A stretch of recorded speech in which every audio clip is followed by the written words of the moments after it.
Hey guys, we're here with Michael Lafleur on Across All Worlds with David Peck sitting in for the Baxter Kruger. We've been in his office having amazing conversations. We're going to have one with Michael, which is, he just told me just before we hit record, he's the David Peck whisperer. You guys go back a long ways, right? I'm just having trouble even focusing because I'm sitting in the chair. The aura is still just Yes. emanating. The Shekinah is there. The Shekinah is all over that chair. Dr. Kruger, It's coming from the volumes. where art thou? I just read about a study where the more that you razz a person, the more they know they're loved. And so it's, maybe the best part about this whole experience is that Baxter isn't here. Yeah, that's right. Well, we got a Canadian on the call. Canadian over here. You're kind of dancing in both. Listen. I'm a born and raised Canadian that at the age of 18 became stateside. So I feel I'm like very sorry about that. And you are sorry about that, aren't you? Oh yeah, there we go. Here we go with that. Yeah, Michael, don't you love it when people tell you you've got a Canadian accent? I said, well, my dad was from Britain. Amazing. He has an accent. I don't have an accent. It's so epic because one of the earliest illustrations Baxter ever used, and it was a great one, is you can't hear your own accent. Right. And that's one of those points that's just blown me out of the water as I've now, looking back, understand so much more of the journey, like going back 30, 40 years. We don't see things as they are. We see them as we are. Yeah. But we don't know we're looking through tinted lenses. And I love what all the reimagining work that you're doing is all about, starting to see what's always been there, but we couldn't perceive it because of the tint in our lens. He already got us on track. Well, I'm a little offended / annoyed that he didn't play with our joke a little bit more. Instead, stepped right into it. Yeah, right. Like we're gonna have to. Let's get into the deep end. Yeah. But he did say about. I gave you my best stuff before who are the you, camera Kaiser started rolling. Soze? I had Like, it what's rolling, going on and here? you didn't hit record, so But you are all about it as well. So you actually touched it. You go back 20 plus years with Baxter. Almost. He says he keeps adding 5 years on every time he tells the story. But and a good thing he's not here, because there's a rather famous thing I'm known for, and he and 3 buddies from Mississippi all witnessed it in person. But yeah, we go back at least 25. Wow. Since we've actively had him in our midst, teaching, kind of unpacking, giving us the gift that he always has been to us, to the Aussies. It was the Aussies first, and then the Canadians. Kind of places he landed where he got a much warmer reception than he did kind of profit without honor in his Good own colonials, town. Michael. Good colonials, basically. Australia, right. Canada, right. I mean, come on. They just know how to get in line. Remnants of imperialism. How good is that? Isn't that a forerunner and a harbinger of what this beautiful gospel is about, right? We were able to embrace and welcome a Southern gentleman from Mississippi inside the cross-cultural realities of Canadian and Australian culture. If that ain't the Holy Spirit, if that ain't Trinity working hard to make this gospel real, I don't know what is. I love that David has surrounded himself with radical, charismatic Holy Spirit, like, gifts of the Spirit movement. Okay, just so you know, I'm a little uncomfortable with surrounded, but But share a little bit, Michael. We were talking beforehand, and our journey sounds very similar, so that folks can get to know you a little bit. You used language that I even used, where I had a profound shift take place 15, 16 years ago. Didn't have language to describe it. My background is charismatic, but I didn't have, the language came later, but and those like Baxter were huge in providing some of that language and understanding, taking us back to early church fathers and so on and so forth. But share a little bit of your story, because it sounds similar to some of my journey. Yeah, raised a Baptist pastor's kid, baby of 4. Growing up, a little older than you, Jason, but growing up in kind of 60s fundamentalist evangelical Christianity, kind of always felt a little uncomfortable with that. My identity, I wanted to find it elsewhere than inside my family and its faith kind of experiences. And so not surprisingly, lots of us kind of push away. I was in a little bit of shape back then and a good athlete and kind of high social capital. So I always was easy for me to find another place to feel good and kind of affirmed about myself. So it was pretty early on I began to just go, this God's not really in my world, in my frame. And that latent dualism that I think is one of the most profound lingering things of the last couple of millennia of the Western, particularly the Western theological tradition. I was a prime example of it.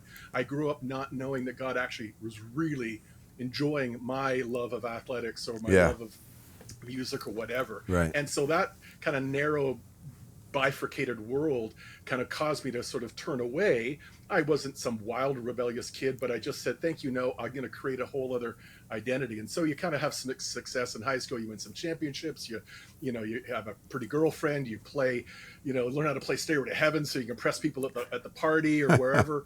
And you finally sort of are pushing away from all that. But inside there is something that has come through imperfectly as it's been embodied from your parents and your faith tradition, and it's still there, kind of doing something. Didn't know what it was, but it took getting away to university, being part of the beer chugging championship team in first year, and just partying my brains out before I finally got, there's not really a lot inside that. I appreciate your faith experience. Sorry, I appreciate you were part of the championship team and that you noted that. Oh, championship team. Yeah. We could knock back. If you want to know the actual game, it was pretty amazing, but it was a multi rounds of those little small flute draft glasses of beer. David knows them from places like Brunswick House and stuff like that in Toronto. This competition, measure that. So all of us have this way of feeling good in our identity, whether it's sports or being a comedian or whatever. All that to say that a dramatic conversion experience, literally on the highway, 5-hour drive north from Toronto to where I was going to university, and kind of came into this faith like guns a-blazing. Got up the first morning of my newfound faith, memorized 6 verses of scripture, and of all passages, you ready for that? Or 7 verses. 2 Corinthians 5:14-21. Oh, come on. And we're convinced that one died for all, and therefore all died. And died for all, that those who live should no longer live for themselves. Like, what? I stumbled into union before I had a clue what it was. But that's the zeal that I went into my young faith. The same zeal I brought to athletics, I brought into my faith. So I was just working the system so well, right? And you do all you can, and you go all in, and you kind of sell all for Jesus, burnout for Jesus even. I played varsity sports. No, I got to lead the university group, the Christian fellowship on campus. So all of these dualistic shifts, I call it lobotomizing my humanity. There was a severance that I willingly submitted myself to, built into the evangelical fundamentalist worldview. And that just did such damage that I didn't appreciate. And so there was a long journey of healing and recovery and kind of crashing, dark nights of the soul, as the essential deconstruction that happened. And then about 8 to 10 years into my faith experience, I had a little bit of healing, just enough that I could begin to take a few steps down a path of vocational Christian ministry, which I was training for.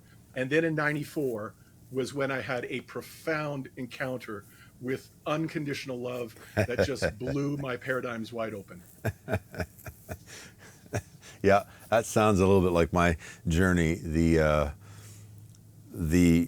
separation message coming from the platform, but the love of God always arresting me all along the way, healing me along the way, until I too had, for me, I had many encounters with unconditional love, and then a major shift 16 years ago. You used the word severance, though. There's a really good show. I think you guys know about it. I've got a whole teaching series called Unsevered. It's all about experiencing and entering into a reintegration. Many of us are recovering, lobotomized, Neoplatonic virus survivors. We are part of a system that has actually, maybe without intending, but in some cases intending, to actually cause us to negate our authentic humanity and to deny being genuinely ourselves. So if I had to say, looking back, I would frame so much of this journey, even before I knew it, as recovering my authentic humanity and getting permission to be myself. It's absolutely the most glorious thing that I can see now, at least for the last 10 years. And it's so amazing to get to be, as Francois Dutoit says, for the first time, I'm free to be me in my own skin. That's Galatians, his rendering of Galatians 2:20. So it's like, what? And that's included things like getting to hang out with a guy named David Peck, and this guy's a magician and he loves documentary film, and oh yeah, he's a filmmaker, and oh yeah, he's a philosopher, and all of that is good. It's beautiful. It's part of the way life was intended to be, and we get to recover that now. We get to play inside a recovered humanity. Come on, that's what I understand and how I teach. And try to, whatever little part I can do, and even a few videos that folks may have seen out there that I've helped produce for Baxter and a few other friends, like the Sacred Presence video. Those are attempts to try to encourage people to dare to believe in a different kind of spirituality. Yeah. The movie premise or the TV premise, Severance, is that you would have two different lives. And I hadn't thought of it. We were talking last night about this conversation and just the continuation of this sacred secular divide that we were raised with, that you don't even realize, because as I've awakened to union, I have all these other things, these other passions and these other things I'm pursuing, and it'll still show up. This, I'll say one of the things that I have a production company, and my brother and I are telling stories and working on films and hoping to get one made here in the near future. And so I will go to bed immersed in a character as I'm developing their motivations and the why and what's going to happen next, and I am consumed with this fictional character. I wake up in the morning, and I remember even the other day realizing I was feeling guilty because I'd been giving so much time to a fictional character. And the idea that could have any impact, I had somehow, and I caught myself realizing I'd placed some sort of more value on the conversations we're having for the Tacos podcast or with Across All Worlds than I was putting on the creative endeavors, and that to be fully human is to be fully Jason, and to be fully Jason is to be able to be fully engaged in every aspect of how he's designed me. I think you could speak to that. I know you could speak to that. Yeah, no, for sure. I mean, there's so many places I want to go with this. And Michael, we've been having this conversation for years. And how do we? I was going to say, how do we include others? They're already included. How do we welcome others into the conversation? Might be a better way to say it. And my concern has always been around language, right? So the moment somebody hears your story, Michael, they're annoyed, they're upset, they're triggered. Oh, intrigued. Right. There's curiosity, yeah. but maybe there's also a critique. Right. Sure. So how do we say no? This is something else. This is something other. To quote, sort of to paraphrase Baxter, there's way more going on here than meets the eye. Can we at least have a new conversation? Can we peel back some of those layers? Can we, the jaundiced, can we address that notion that, we all see things with a particular edge or a particular color, a worldview, a framework, and so on. Yeah. If that's possible, then we can start to actually have a more holistic, friendly, helpful conversation about this thing called union, this thing called relationship. Yeah. Because I would argue most world religions, most people are actually on the pathway to becoming fully alive, right, within a framework of a particular sort. So we're already there. So why do we actually need to put new language to it, right? So it's such a big conversation, and yet it's so simple. Right, Michael? And that's what kind of makes me crazy, because when you mentioned sacred secular, there is no divide. No. And that's the thing, right? And I know you know that. Probably most of the viewers watching this know that. But I think so often we presuppose it. We step into a conversation, and this is where we need a little Chomsky in the room. We are so overwhelmed ideologically by our way of seeing. It's almost impossible to see the palace. Yeah. We can't see the palace that we're standing in already. It's just, anyway. No. So philosophically, theologically, relationally, it just has so many implications. It's kind of mind blowing, but how do you get people over that line? That help them to climb the fence, if you will. Yeah. You know what I mean? Yeah. Anyway, it's a challenge, but it's also a frustration. Well, so I was in a conversation with someone the other day, and we're 2 hours in, and he's continually using this, talk about language. He keeps using the phrase, "I just want to give God the glory. I want to give God glory," and finally, about an hour, an hour and a half in, I finally said, "What does that look like? What do you mean when you say give God the glory?" And he stopped, and he's a very thoughtful guy, and he said, "Actually, I don't know." And I said, "I would like to suggest that it's you being fully awake in the moment, because you can't give away what you don't have."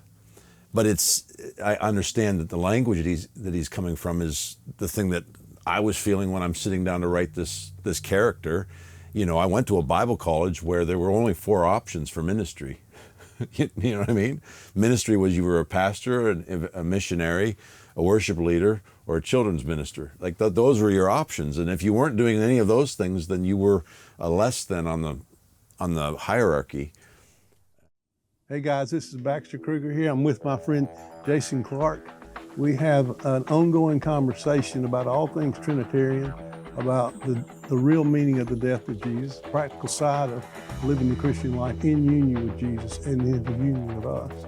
And this is ongoing. It's been quite beautiful. We've got well over 60 or 70 episodes recorded so far, but welcome, come join us. Let's get to the conversation.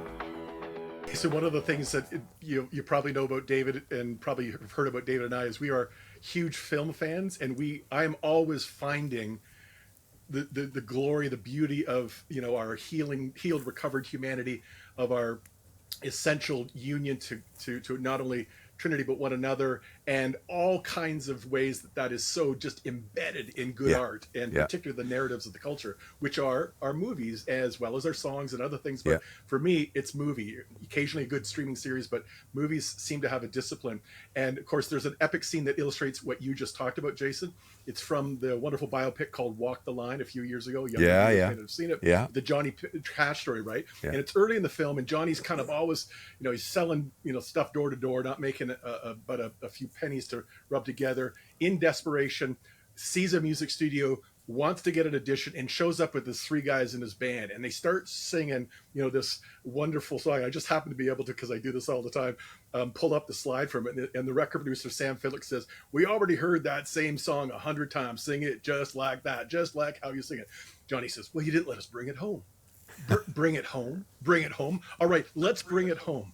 If you was hit by a truck and you were lying there in that gutter dying, and you had time to sing one song, one song that would let people remember you before your dirt, one song that would let God know how you felt about your time here on earth, one song that would sum you up, you telling me that's the song you'd sing, that same Jimmy Davis tune we hear on the radio all day about your peace within and how it's real and how you're going to shout it?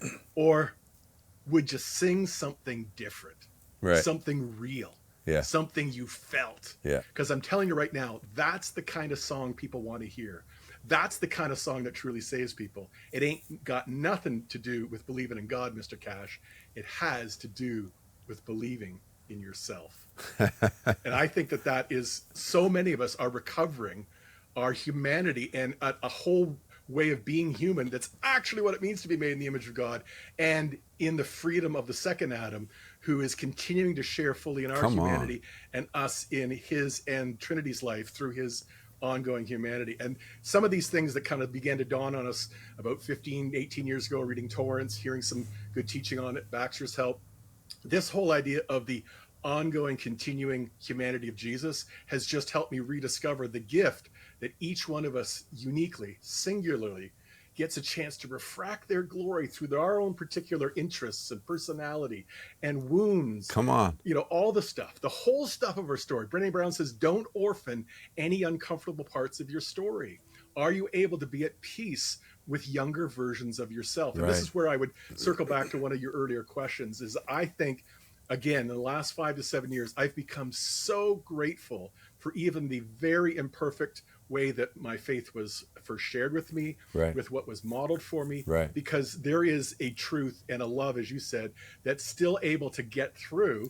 Doesn't excuse that. It's not minimizing the damage, real lingering damage, but there is a reality about what we experience that I don't now have to shame my younger self. Good. I can write a letter to younger Michael and exercise extreme kindness. Yeah. I did the best I could Yeah. with what I could see at the time, as did my folks, as did some of the sincere and really, truly good people around me. As much as I look back now, or I look around even in our modern day and I say, my gosh, that's an aberration. That doesn't look like the Jesus I know, but you know what? I'm going to exercise kindness and compassion. Come on. Because Lord knows I need it. Yeah.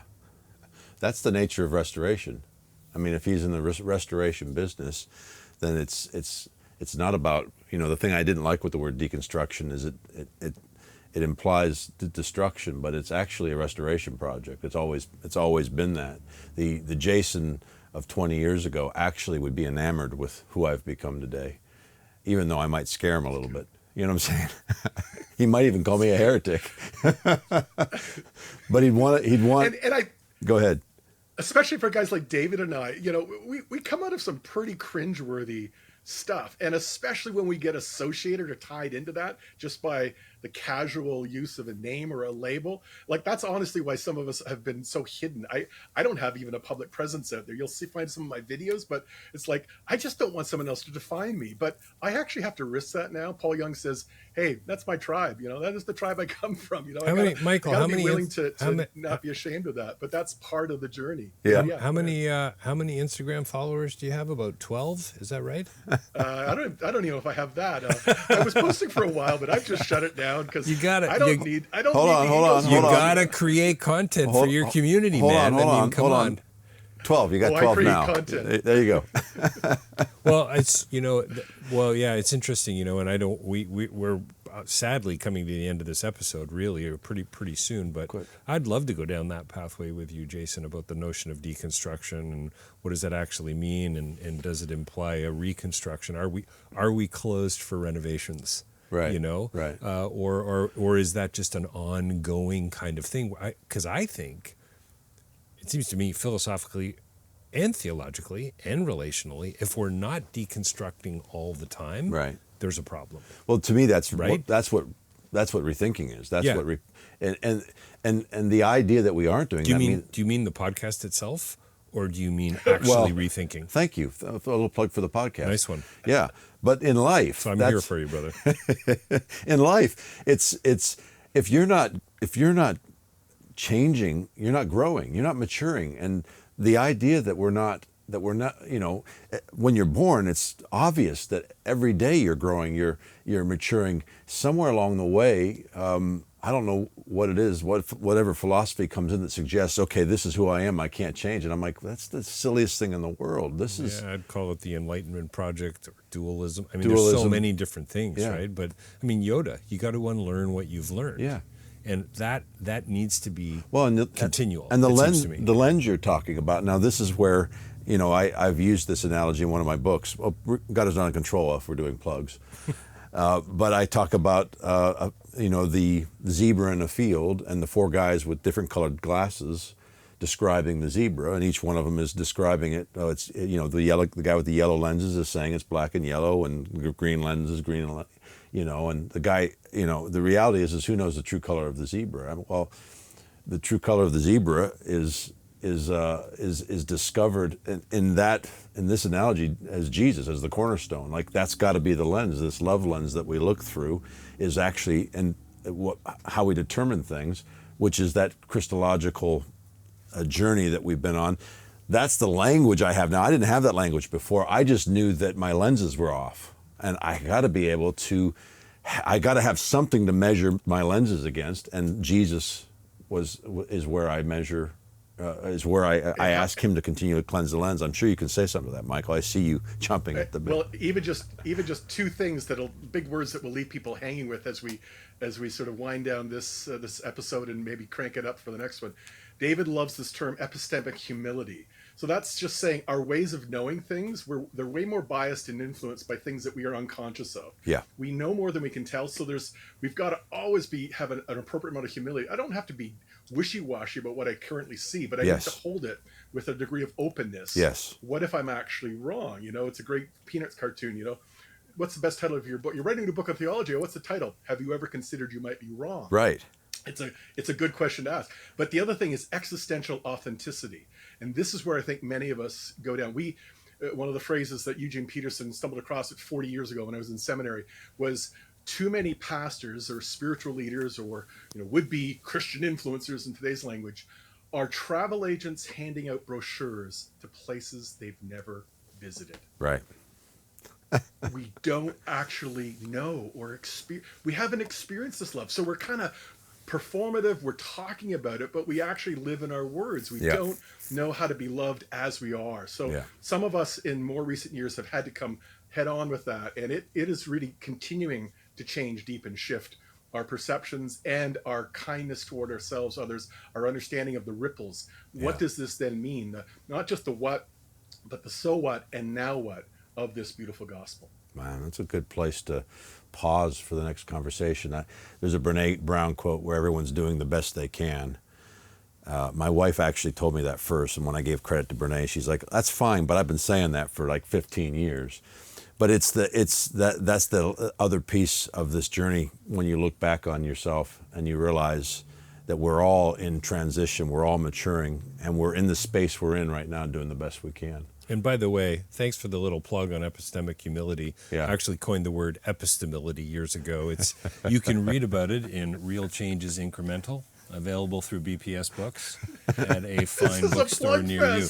But seriously, and it's really just simply, and I think, Michael, you unpacked it, it's simply saying, I'm stepping into this conversation with a sense of awe and wonder and curiosity and humility to say, oh, wow. Yeah. I never thought of that. Yeah. I don't see the world that way. Please tell me more. Yeah. That's essentially it. And that's it. And it's a beautiful thing, or it can be a beautiful thing. And let's uncomfortable, but let's unpack it in the next conversation. The next episode. Yeah, Got it. AcrossAllWorlds.com, perichoresis.org, familystory.org. We'll see you in the next one.